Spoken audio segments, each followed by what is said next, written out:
Well, California is far and away the leading wine producing state here in the U.S., but other regions are coming on strong and becoming tourism hotspots. It is a big business, raking in more than $50 billion in revenues domestically last year. That is according to Vantage Market Research. Well, CBS News correspondent Wendy Gillette has a wonderful assignment again, joining us from the Western Cape of South Africa, where there's another popular wine region I didn't know anything about. Wendy, tell us.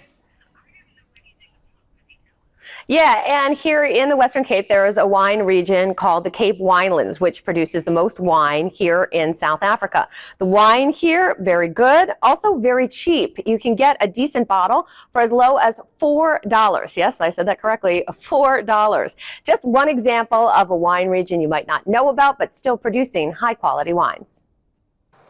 Wine enthusiasts know Napa Valley. The region boasts about a third of California's wineries, some now high-tech, like InkGrade's 360-degree video projection and tasting.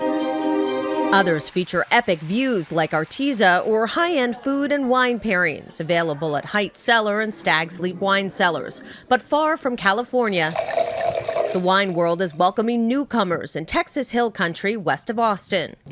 At Ferris and Fletch in picturesque Fredericksburg, Rick Dvorak from San Antonio recently stopped by for a tasting. I enjoy any wine, but some of these wines are really good. Sprinkled among quaint hotels like Hill Country Herb Garden with its standalone cottages, Enophiles find more than 100 wineries, from the small batch wine producer Narrow Path to the much larger Becker Vineyards. The industry is fairly young by comparison to other wine growing regions in the country. After a mere 4 decades of serious grape growing, Texas has the 5th most wineries in the nation, behind New York, Oregon, Washington, and California. It tends to be a little bit hotter here, so our harvest season's a little bit earlier and finishes a little bit earlier than most places. Another big slice of wine country is here in Virginia. The state ranks 6th in the nation for the number of wineries, around 300. The Omni Homestead, one of the hotels we stayed at for a special rate, capitalizes on the winery's popularity with Virginia Wine Weekends, showcasing local winemakers and pairing bottles with multi-course dinners. What is distinctive of Virginia terroir is that all of our wines have a more floral essence. There's a minerality component that is long in our finish. 23 U.S. presidents have stayed at the resort and bathed in its mineral springs and perhaps sipped a little Virginia wine produced from more than 4,000 acres. And Texas has the 2nd most popular wine region in the United States, behind, of course, California.